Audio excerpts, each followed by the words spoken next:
Muchas gracias, señora presidenta. Señorías, muy buenos días.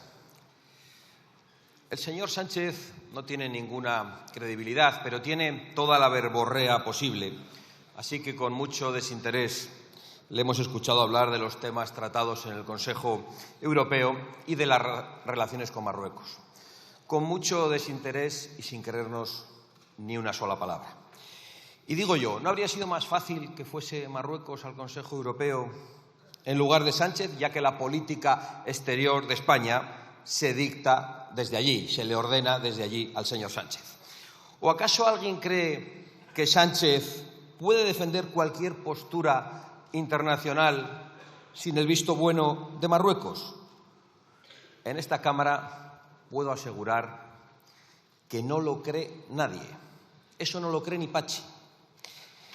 Y puedo probarlo, señorías, porque es una evidencia que los aliados más radicales del Gobierno de Sánchez, los que le imponen la política nacional, ni siquiera se han atrevido a discutirles seriamente el cambio de postura sobre el Sáhara. ¿Y cómo es posible que los separatistas y los comunistas, tan amigos ellos del pueblo saharaui, no le hayan exigido una rectificación inmediata, una explicación o le hayan retirado su apoyo? Parece extraño porque ellos han conseguido y consiguen todo lo que desean de este Gobierno.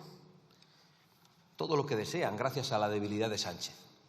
Sillones, competencias, hasta indultos, cambios del Código Penal y amnistías para ellos mismos. Es decir, todo lo que Sánchez decía que no iba a darles, ha terminado por dárselo. ¿Cómo es posible entonces que sus socios no se hayan acordado nunca de sus amigos saharauis más que con alguna intervención de compromiso en esta tribuna, cuando durante décadas han exhibido aquí todas las reclamaciones y banderas del pueblo saharaui? ¿Cómo es posible que de todas sus reivindicaciones justamente se hayan olvidado de esta? Es muy sencillo, pues porque saben, igual que lo sé yo, que lo saben los representantes de mi grupo, que esas cosas Sánchez no las decide. Saben que Sánchez no puede darles lo que no tiene, y hace tiempo que Sánchez no tiene más remedio que obedecer las políticas que le dictan los que tienen poder sobre él. Solo así se explica la sumisión de Sánchez a Marruecos y el silencio de los cómplices de Sánchez para esta investidura. Si alguien está convencido de que esto no es verdad, que suba aquí y que lo explique y que encuentre otra explicación, pero saben que no la hay.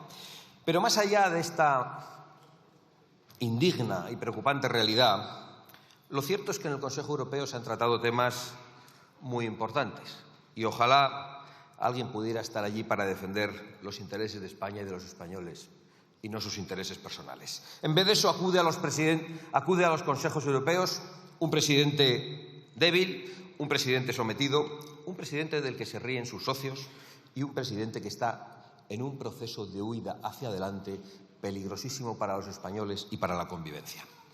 Es más, creo que no me equivoco si afirmo en esta tribuna que los daños más grandes de Sánchez son los que están todavía por llegar y los que afectarán a España.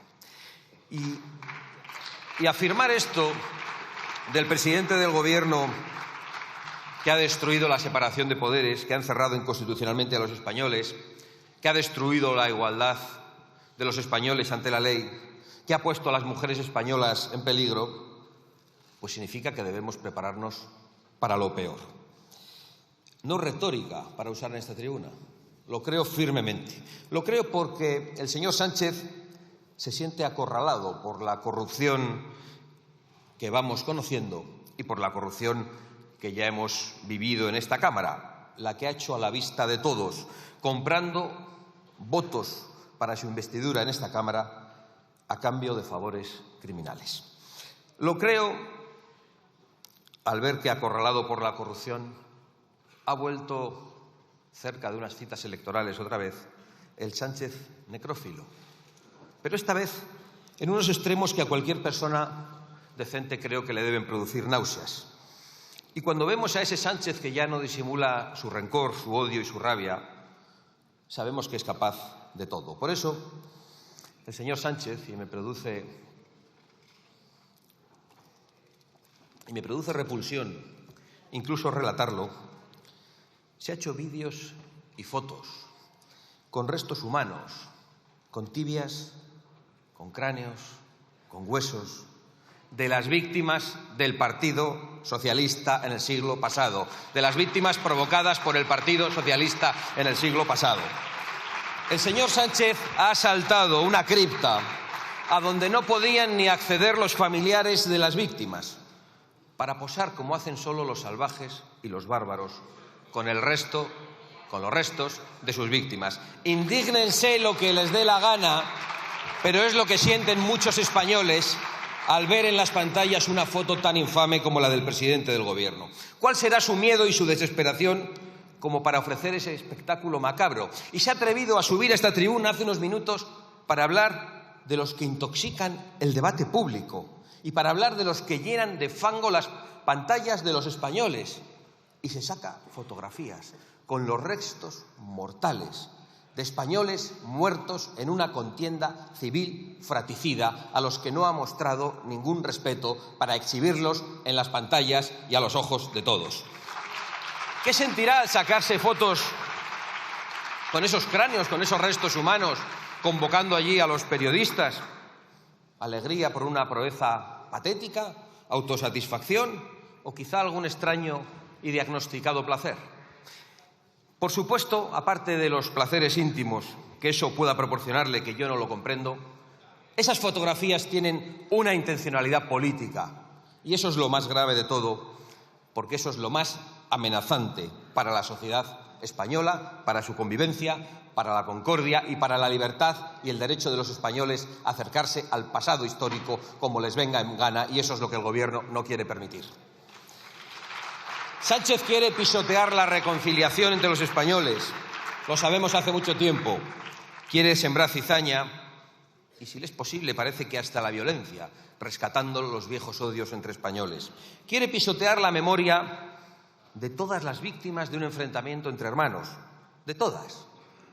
De las del bando nacional, posando con sus cráneos como si fueran trofeos hace una semana, y de las del bando republicano, utilizándolas de manera perversa para remover el odio. Y eso lo hacen los que dicen que no hay que utilizar a las víctimas, nunca. A las víctimas de las agresiones sexuales, a las víctimas del terrorismo, sean cuales sean las víctimas, no hay que utilizarlas. Eso sí, el presidente del Gobierno va a sacarse fotos con los muertos de una guerra civil, en una falta de respeto insoportable a los muertos que nos aleja de cualquier signo de civilización y nos acerca a la barbarie. Y todo porque cree que es una manera muy astuta de ocultar sus corrupciones y su debilidad. Todo porque cada día que pasa se ve más cerca de sentarse en el banquillo. Todo porque los españoles ya van conociendo que, además de la corrupción política que le ha permitido conseguir ese escaño azul, también es el capo de la corrupción económica que se llevó a cabo en el peor momento de los españoles. Todo hasta posar con calaveras de personas muertas para que no se hable de cómo en España se reparten los contratos y las subvenciones.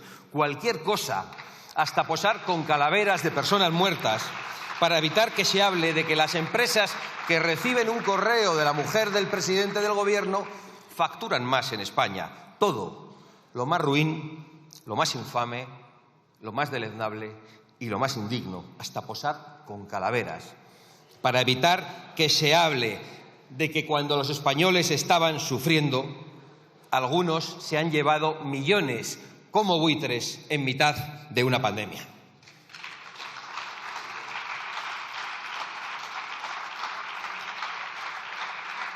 Pero no hay calavera ni muerto de hace un siglo que tape las vergüenzas de este Gobierno.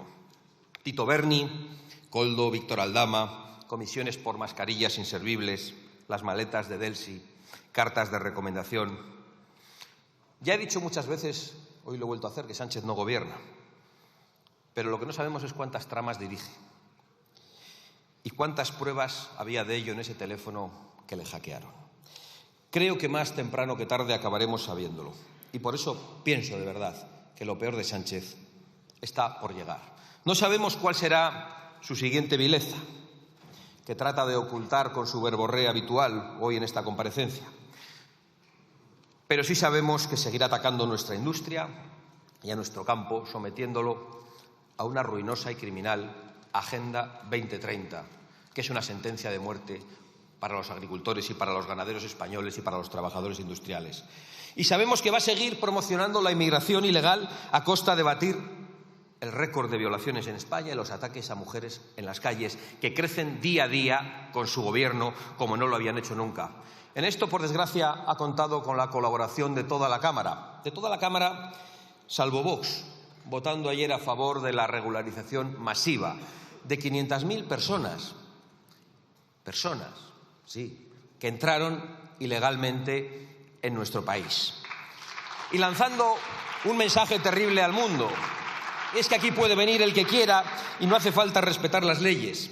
Un mensaje terrible que es el que lanzan siempre. Y es el de, en este caso, la amnistía para los que entran ilegalmente a España. Igual que ofrecen la amnistía a sus cómplices de investidura, siempre a los de su ideología. Eso sí, ¿el peso de la ley para quién?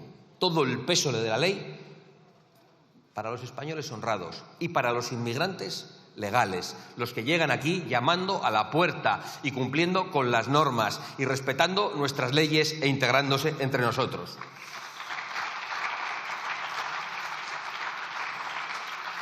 ¿Para cuándo la defensa de las fronteras que quieren la inmensa mayoría de los españoles? ¿Para cuándo la persecución de las mafias del tráfico de personas que siguen recibiendo subvenciones públicas? ¿Para cuándo la expulsión de los ilegales, especialmente los que cometen delitos? ¿Y para cuándo la ayuda social, en primer lugar, a los españoles necesitados, de los que este Gobierno y toda esta Cámara ha vuelto a olvidarse en el día de ayer? Sigue sin importarles el problema, a pesar de que el Departamento de Seguridad Nacional ya ha dicho que la inmigración es la tercera amenaza para la sociedad española.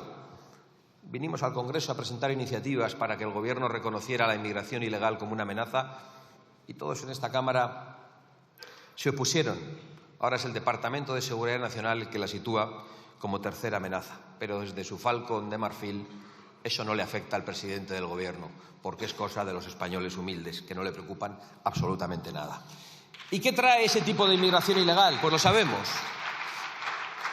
Trae muertes en el Mediterráneo para personas engañadas por las mafias, trae inseguridad en nuestras calles, trae degradación de los servicios sociales y de la asistencia sanitaria.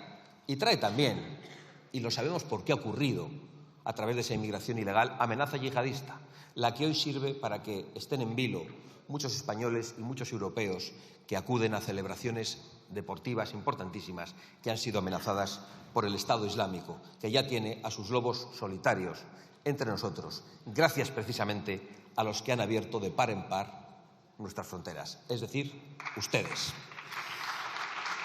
¿Cuál será la siguiente vileza del Gobierno? No la sabemos. ¿Encarcelará a la oposición como Maduro? Parece una burrada, pero quien ha puesto en libertad a los políticos que han cometido los peores crímenes para mantenerse en el poder está muy cerca de intentar quitar la libertad a los políticos que le molestan para mantenerse en el poder. ¿Va a dinamitar la Cruz del Valle como un caudillo talibán? ¿Va a impulsar un referéndum para promocionar y provocar la guerra en Cataluña? Ha dicho 3 veces que no.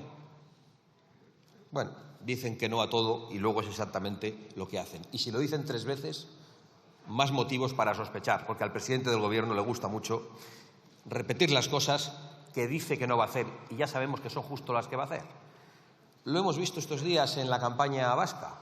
Delante del presidente del Gobierno, su candidato ha dicho 3 veces que no iban a gobernar con Bildu. Y lo ha tenido que decir 3 veces. Debe ser un consejo de los asesores de imagen del Partido Socialista a todos sus candidatos. Pero nosotros ya sabemos que cuando lo dicen 3 veces es justo porque van a hacer lo contrario. De todas formas, ¿por qué no pactan con Bildu? Si Bildu no es ETA, no entendemos por qué no tienen tienen ustedes problemas en pactar con ellos. ¿Qué va a hacer? ¿Van a conseguir que desaparezcan los testaferros y los testigos de la corrupción? ¿Cuál será la próxima vileza de este Gobierno para evitar la acción de la justicia? Lo dicho, nosotros esperamos absolutamente cualquier cosa de este Gobierno. Ya hemos visto que están dispuestos hasta a posar con españoles muertos sin mostrar ningún tipo de respeto, en una actitud que no voy a calificar.